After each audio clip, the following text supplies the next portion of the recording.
दोस्तों, काफ़ी सारे बिगनर एक गलती करते हैं और वह ये है कि उसने ट्रेडिंग में जितने भी चैप्टर सीखे उन सभी को वह रैंडम यूज़ करते हैं।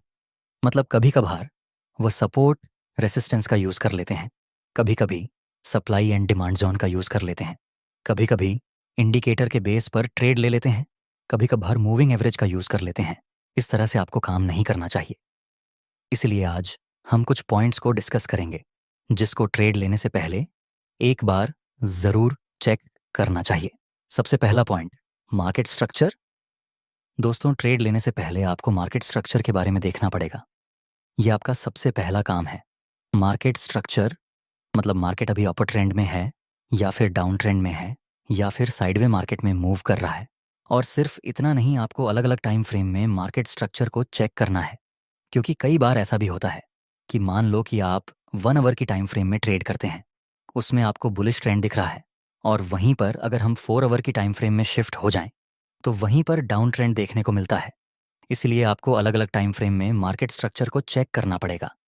जैसे कि अगर आप 1 आवर की टाइम फ्रेम में ट्रेड करते हैं तो आप इसके ऊपर की 4 आवर की टाइम फ्रेम में भी मार्केट स्ट्रक्चर को देख सकते हैं। अगर 1 आवर की टाइम फ्रेम में बुलिश ट्रेंड है और 4 आवर की टाइम फ्रेम में भी बुलिश ट्रेंड है, तब आपको बाय की अपॉर्चुनिटी फाइंड करनी चाहिए। और 1 आवर की टाइम फ्रेम में डाउन ट्रेंड है और 4 आवर की टाइम फ्रेम में भी डाउन ट्रेंड है, तब आपको सेल करने की अपॉर्चुनिटी फाइंड करनी चाहिए।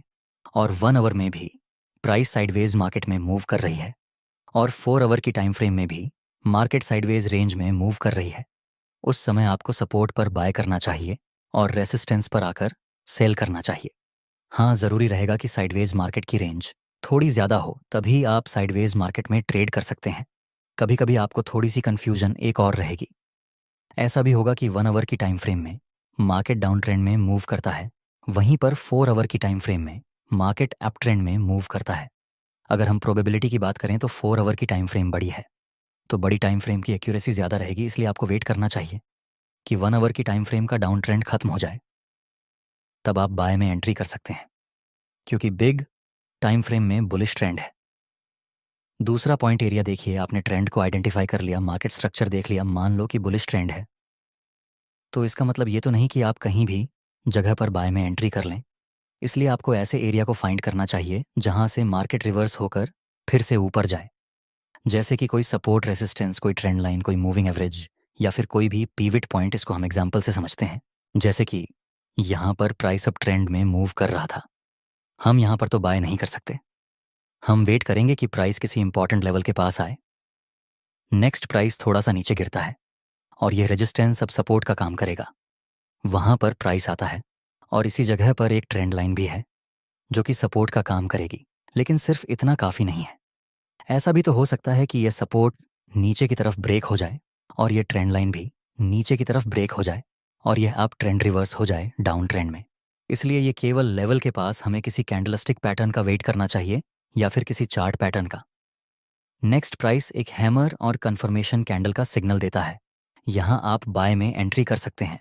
तीसरा पॉइंट, इंपॉर्टेंट की लेवल के पास आकर हमने एंट्री तो कर ली, लेकिन ट्रेड लेने से पहले आपको यह पता होना चाहिए कि आपने जिस जगह पर ट्रेड लिया है वहां से प्राइस हमारी डायरेक्शन के अगेंस्ट भी जा सकता है। हम सिर्फ उम्मीद के भरोसे पर काम नहीं कर सकते कि मार्केट हमारी ही डायरेक्शन में मूव करेगा। इसलिए तीसरे पॉइंट में आपको ध्यान रखना है कि अगर बाय चांस मार्केट मेरी डायरेक्शन के अगेंस्ट मूव करे तो मुझे स्टॉप लॉस कहाँ पर रखना चाहिए। देखिए, अलग अलग स्ट्रैटेजी के अनुसार अलग अलग तरीके से लोग स्टॉप लॉस रखते हैं। इस ग्राफ में आप इस बुलिश कैंडल के लो के नीचे अपना स्टॉप लॉस रख सकते हैं। Fourth point, exit. दोस्तों, काफ़ी सारे लोगों को पता ही नहीं होता कि ट्रेड में हमें किस जगह पर एग्जिट होकर प्रॉफिट बुकिंग कर लेनी चाहिए। एग्जिट करने के लिए अलग अलग पॉइंट्स आपको ध्यान रखने चाहिए। जैसे कि अगर आपने किसी साइडवे रेंज में ट्रेड किया है तो रेजिस्टेंस के आसपास आप अपना प्रॉफिट टारगेट लेकर निकल सकते हैं। और अगर आपने किसी डाउन ट्रेंड में सेल किया है और वह स्ट्रांग डाउन ट्रेंड है, तो फिर आप अपने प्रॉफिट टारगेट को नज़दीकी सपोर्ट के पास आधी क्वांटिटी को एग्जिट कर सकते हैं और आधी क्वांटिटी के साथ अपने प्रॉफिट टारगेट को ट्रेल कर सकते हैं। अगर वो स्ट्रॉन्ग ट्रेंड है तो इस तरह से आप प्रॉफिट को मैक्सिमाइज कर सकते हैं। Next point, risk reward ratio. Trade लेने से पहले आपको रिस्क रिवॉर्ड रेशियो देखना ही पड़ेगा। कई बार ऐसा होगा कि सब कुछ अच्छा है ट्रेड करने के लिए, लेकिन उसमें आपको एक से एक या फिर उससे भी कम का रिस्क रिवॉर्ड रेशियो मिल रहा है, तो ऐसे ट्रेड को आप अवॉइड कर दीजिए। अगर आप 100 रुपये का स्टॉप लॉस लेते हैं तो आपका प्रॉफिट टारगेट हमेशा 100 रुपये से ज़्यादा ही होना चाहिए। मेरे कहने का मतलब है कि 1-3 या फिर 1-2 का रिस्क रिवॉर्ड रेशियो मिले, उसे ट्रेड में ही एंट्री करना, वरना ऐसे तो मार्केट में आपको बहुत सारे ट्रेड मिलेंगे। सभी ट्रेड आपके काम के नहीं होंगे। आपके काम की ट्रेड वही है जिसमें आपको मिनिमम 1-2 या फिर 1 से 3 का रिस्क रिवॉर्ड मिले। Next point, risk management trade लेने से पहले आपको ये पता होना चाहिए कि उस ट्रेड में आप अपने कैपिटल के कितने % रिस्क ले रहे हैं। अगर आप ऐसा ट्रेड करते हैं जिसमें टारगेट बहुत बड़ा है और स्टॉप लॉस भी काफ़ी बड़ा है, जिसमें आपका कैपिटल का 6 से 7% रिस्क चला जाता है, तो फिर ऐसे ट्रेड को अवॉइड कर दीजिए, फिर चाहे वह ट्रेड कितना ही अच्छा क्यों ना हो। अगर आप 7 से 8% का रिस्क एक ट्रेड में लेते रहेंगे, तब तो फिर अकाउंट जल्दी खाली हो जाएगा। आपको रिस्क रिवॉर्ड रेशियो और रिस्क मैनेजमेंट को स्ट्रांगली फॉलो करना पड़ेगा, तभी आप ट्रेडिंग से प्रॉफिट बना पाएंगे।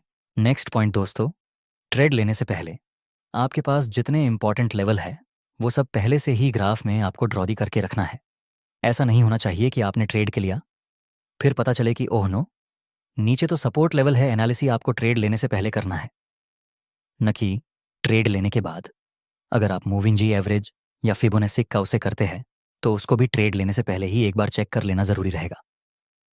तो ये कुछ इंपॉर्टेंट पॉइंट थे जिसको डॉट पर्सनली मैं खुद भी ट्रेड लेने से पहले चेक कर लेता हूँ। अगर आपको ऐसे ही ट्रेडिंग रिलेटेड वीडियो चाहिए तो हमें सब्सक्राइब करना मत भूलना।